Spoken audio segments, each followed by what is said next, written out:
It is playoff time in the Windy City finally, as two red-hot teams, the Chicago Bears and the Philadelphia Eagles, face off in a frigid matchup at Soldier Field in the first round of the NFL playoffs. Yo, so what's up, Bears fans? I'm back again with the prediction videos. This time we got a NFL playoff prediction video, and I am super hyped to be making this video because, I haven't seen the Bears in the playoffs in 8 years, and to finally be able to see them in the playoffs this Sunday in a couple days, man, I cannot wait for that day to get here.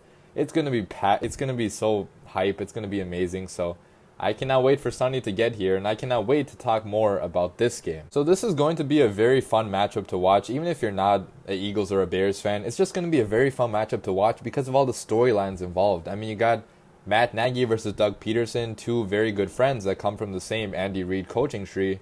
You got Chris Long versus Kyle Long, two brothers, obviously. You got Alshon Jeffrey returning to Chicago, his first game back in Chicago since he used to play here. You got Trey Burton trying to stick it to his old team. I mean, you got so many of these storylines, and it's going to be such a fun game to watch because the Eagles, they're the defending champs from last year. Yeah, they haven't been playing as good as last year, but they're still the defending champs, and they're on a 3-game winning streak right now, so they're not going to be easy to beat. And the Chicago Bears, they have been dominating this entire season. They are a resurgent team. Their fans are very into this season, obviously, and it's gonna be a lot of fun for both teams and just fans of the NFL in general. So with all that being said, the Chicago Bears are clearly the favorites in this one. Vegas has them favored by 5.5 points, and all the other matchups, the favorites are not favored by that much. I think they're only favored by like 2.5 points. So Vegas really thinks that the Chicago Bears are going to win this game, and with good reason as well. I mean, the Chicago Bears are clearly the better overall team in this matchup. I know a lot of you Eagles fans are going to watch this video. You're going to spew hate in the comment section. I mean, go ahead, but you guys need to calm down a little bit. You guys were just booing your own team a couple weeks ago, and now, you're all back, all hyper. Yeah, the Eagles are playing very good right now. They're playing phenomenal football, 3-game winning streak, and you got your Super Bowl MVP winning QB back at the helm. So you guys are playing good. It's going to be hard to beat you guys, but the Chicago Bears still clearly have more talent than you guys right now. We're still playing way better football right now. So the Bears should win this one, but the Eagles, they are going to put up a fight. But Eagles fans, calm down. So let's start with talking a little bit about the injuries for both sides. I mean, you got Nick Foles, obviously, with the bruised ribs. Didn't look too good last week, but I think he's fine. Doug Peterson said that he's going to play in this one. I don't know how much the bruised ribs are going to limit him or if it's going to impact him at all. But Foles is still questionable right now. You got Sidney Jones, he's questionable. You got some other players that are questionable, but those are the main ones. And for the Chicago Bears, Eddie Jackson's questionable. I don't know if he's going to play. I'm pretty sure he's going to play. I haven't looked into it too much, but hopefully he does play. And you got Allen Robinson and Anthony Miller questionable as well. Anthony Miller, I don't think he's going to play because that shoulder injury looked kind of bad. I'm hoping he does, obviously, but if you're basing it on my opinion, I don't think he's going to play. I'm not a doctor, though, so I can't say anything. Robinson, I think he should play. So both teams a little bit banged up, but nothing hopefully too major. Let's talk a little bit about the stats in this matchup now, and I'm not going to spend too much time talking about stats because stats don't always tell the whole story. But if you look at the stats, the Bears on paper are, again, a better football team than the Philadelphia Eagles on offense and on defense. In offensive yards, I'm not going to base it on yards because yards alone don't really tell how good your offense or defense is doing. It's mainly based on the points you score and the points you allow. In scoring offense, the Bears are number 9 in the NFL, while the Eagles are number 18. In scoring defense, the Bears are number 1 in the NFL, while the Eagles are number 12. And these stats might be a little bit outdated for the Eagles because recently they have been playing a lot better. In their last 3 games, they have scored 30, 32, and 24 points. And the Bears' offense in its last couple games has not been playing as good, but its defense has been playing absolutely lights out. I mean, the Bears' defense has only allowed 2 touchdowns in its last 4 games. That's absolutely ridiculous. And we faced the Rams, we faced the Vikings, we faced the Packers, teams with pretty good offenses and quarterbacks. So the Bears' defense, it's been doing crazy things the last couple weeks. And the offense, even though it hasn't been scoring as many points, it's been committed to the run a lot more. So that's helped slow the game down a little bit for us. And it's definitely helped us win games, however. So with all that being said, let's get into the 3 keys to a Bears victory. Key number 1 is going to be that our pass rush absolutely has to get after Nick Foles the entire game and from the very beginning.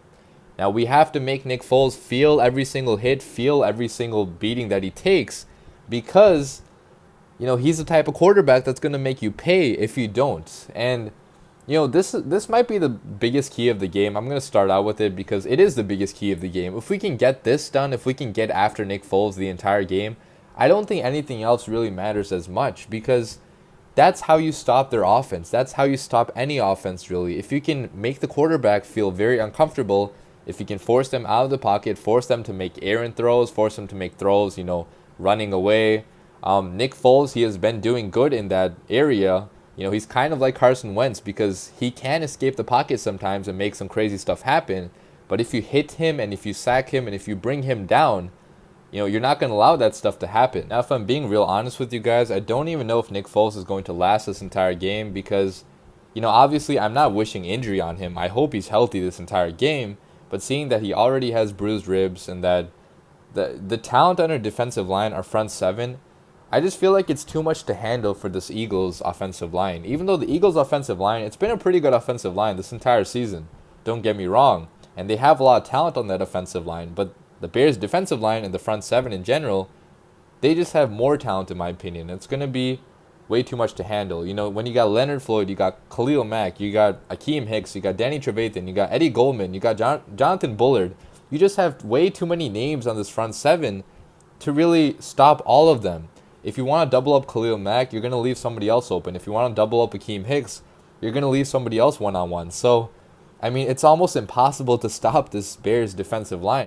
One matchup that's going to be very interesting to watch is going to be Lane Johnson versus Khalil Mack, because both of them are two very talented Pro Bowl players. And last time they faced off, I think Lane Johnson really won that matchup. He got the best of Khalil Mack. But also last time they faced off, Khalil Mack didn't have this much talent on the rest of his defense. So I'm thinking it's going to be a little bit different this time around. And if you guys have been watching the Bears this entire year, the Bears don't even have to send blitzes to really get the pass rush going. Vic Fangio, he doesn't blitz that often. The Bears, at one point, we had the lowest blitz percentage in the entire NFL, and we still don't have a very high blitz percentage. So the Bears, if we can get pressure going, without sending blitzes even, that's going to open up so many things for the rest of our defense, because our entire defense is full of playmakers, man. I'm very sure that Nick Foles, he is going to make some turnovers in this game, because the pass rush, it is going to get there. If it does get there, Nick Foles is not going to have a lot of time to throw the football. He's going to be running around for his life. He's going to get hit hard in the Chicago cold, and if we can get the pass rush going from the beginning, we are going to win this game. One more thing that I want to mention with this is that the Bears have the #1 run defense in the entire NFL, and they have been completely stingy against the run the entire season. So I don't see the Eagles being able to run the football at all in this game, especially at Soldier Field in the frigid cold with our defensive line. It's probably not going to happen. So if we can get the pass rush going, Nick Foles is not going to have many options on what to do. Their offense is going to be very one-dimensional. And if the pass rush can just get there, we are going to win this game. Key number 2 is going to be that we have to commit to the run game at a certain point in this game.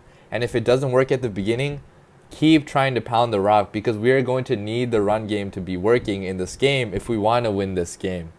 Now, Philadelphia, they don't have a bad run defense at all. They have a very good run defense. They're number 7 in the NFL, allowing only 97 yards per game. So they have, their defensive line, it is pretty stout as well. It is also very good, just like the Chicago Bears defense, just maybe not as good, obviously. But they have a lot of people on the defensive line. They have Haloti Ngata, they have Chris Long, they have Fletcher Cox, obviously. So a lot of people that can stop the run. But the Chicago Bears, we have a good running game this year, even though it hasn't felt like it a lot of times because we've been passing the ball so much. We have the 11th ranked rushing offense in the entire NFL at 121 yards per game.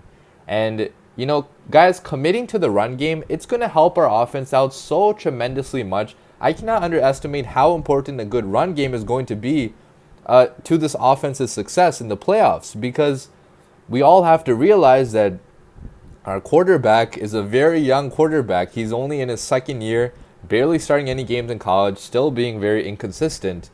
Now, getting a run game, having a run game throughout this entire playoffs, throughout this game especially, it's going to be crucial to winning this game because Trubisky, he is probably going to make mistakes. Like, there's no question about it. You can't just think that Trubisky all of a sudden is going to be perfect because he is still young. He's still going to make mistakes. Now, having a run game to rely on, that's going to make things so much easier for Trubisky and the entire rest of the offense. Now, Jordan Howard, even though he hasn't been having the same type of season that he had the past couple seasons, he's still doing pretty good this year. He still has just under 1,000 yards. The last game he did pretty good. He had 109 yards with 2 touchdowns against the Vikings. So Jordan Howard is still a very good running back, and we can still rely on him to get us yards in crucial situations. He is a power running back. He can plow through a lot of defenders, and he's not going to break out those 40, 50, 60-yard runs because he's just not the type of player, but he can still get those 5, 6, 7, 8-yard gains like very often, and that's pretty much what we want him to do. We want him to grind out this Philadelphia defense. It's going to be tough because they have a good defensive line, but using him along with Tariq Cohen to really run the ball effectively, it's going to help out Trubisky so much because Trubisky, it's going to be hard for him being his first playoff game ever. For a lot of the Bears on this team, it's going to be their first playoff game ever. So having a good run game to rely on, it's going to help us out tremendously. And finally, key number 3 is going to be that Mitch Trubisky needs to unveil his full arsenal, his full skill set in this game. And by saying that, I mean that he has to use his mobility to his advantage to run for first down and also use his arm talent, his accuracy, his decision-making to his best benefit. Now, a lot of people, and a lot of you Bears fans even, a lot of people think that Mitch Trubisky is going to be nothing more than a game manager his entire career. Now, I heavily disagree with that, and I think that if we make Trubisky a game manager in this entire playoffs, we're not going to win the Super Bowl because there's just too many good offenses that we have to keep up with. And, I love our defense, but at a certain point, especially going up against the Saints in the Superdome, if we get there, we're going to need to score a lot of points to keep up with them, even if our defense is still doing good. And that's not going to happen if Trubisky is just a game manager. You guys think that Matt Nagy, before each game, he goes into Trubisky's ear and says that, "Oh, Trubisky, be a good game manager today. Don't lose us this game. Make the safe throws. Don't try anything crazy." No, that is exactly not how Matt Nagy operates. Matt Nagy tells Trubisky to be aggressive, to attack the defense, to do whatever he can to win the game. And that's exactly what should happen in the playoffs. Even if it means Trubisky is going to make some mistakes. If we run the ball the entire game and just tell Trubisky to, make the safe throws, make your crossing routes, make the screen passes, do all the easy stuff, I don't know if we're going to win the game because we have to score points in the playoffs, even though our defense is good. Nick Foles and the Eagles offense, they are capable of putting up points, and our defense is phenomenally good. But if we slip up a little bit, Trubisky is going to need to help score some points. I really feel like Matt Nagy in this game, he's going to tell Trubisky to go deep pretty much the entire game long because the Philadelphia Eagles secondary, it is a very bad secondary. They have the 30th ranked passing defense in the NFL. They allow 270 yards per game through the air. They've been a little bit better as of late, but they still only rank 21st in their last 3 games. And one of them was against a horrible Redskins, so that doesn't really count that much. And, they've just been banged up the entire season. My friend that's an Eagles fan, he told me that they've had something like 13 different starting combinations of their secondary. So they have no chemistry at all pretty much. And I really feel like the playmakers that we have on offense, like Allen Robinson, Taylor Gabriel, Tariq Cohen, I don't know if Anthony Miller is going to play, but if he's there, we just have way too much talent against the secondary for Trubisky not to take deep shots. He has to take deep shots. He has to go deep. He has to make some, crazy throws. And we need to score, points through the air. And that is going to happen if Trubisky unveils his full skill sets. All right, so let's finally get into my prediction for this game. And I have the Chicago Bears beating the Philadelphia Eagles by a score of 28-17 in Chicago. And guys, the reason that I say this is because Matt Nagy and the Chicago Bears, we are just way too hungry this year to be losing in the first round. I know that we don't have a lot of playoff experience on this team. Barely any playoff experience. Only, I think, Danny Trevathan, Trey Burton, and some other guys, they're the only people with actual playoff experience on this team. So we are pretty much new to this. It's going to be interesting to see how our entire team reacts to being on such a big stage all of a sudden. But I think that Matt Nagy, probably being coach of the year this year, he's just way too good of a coach to let these guys go unprepared in this game, especially against, the defending Super Bowl champs. So we're going to take advantage of this opportunity. The crowd at Soldier Field, it's going to be so freaking loud the entire game long, because this is the first playoff game in Soldier Field since the 2010 loss to the Packers, which, Bears fans, we still have a sour taste in our mouths because of that. So, the crowd is going to be on their feet the entire game. The rally towels are going to be going. It's going to be freaking loud the entire game. I don't know how Nick Foles and the offense are going to be able to communicate. And the defense, our defense thrives on the crowd's energy. The Bears at home have been virtually unbeatable this year, only having one loss to the New England Patriots, which was a last-second loss. So, guys, I don't see how this Eagles team, this Eagles offense is going to have a tremendous amount of success against our defense. It's just not going to happen. This defense is way too good. The Eagles offense, it has been good, but it's only been good the last 3 weeks. The Bears have been dominating this entire season, while the Eagles, they've only been dominating the last 3 games. And don't get me wrong, the Eagles, they're still going to be a tough team to beat because of Nick Foles. I still have us winning this game, obviously, but Nick Foles is going to keep the Eagles in this game because I don't know why. He just possesses some black magic in the playoffs, like I said earlier. That's why I didn't want to face the Eagles. I wanted to face the Vikings instead. That would have been much easier. But the Eagles are going to put up a fight in this game. It might be close at halftime. It might even be close in the fourth quarter. But I still see us pulling away in the end. The MVP of this game is going to be Khalil Mack. I'll say it correctly, pronounce it correctly.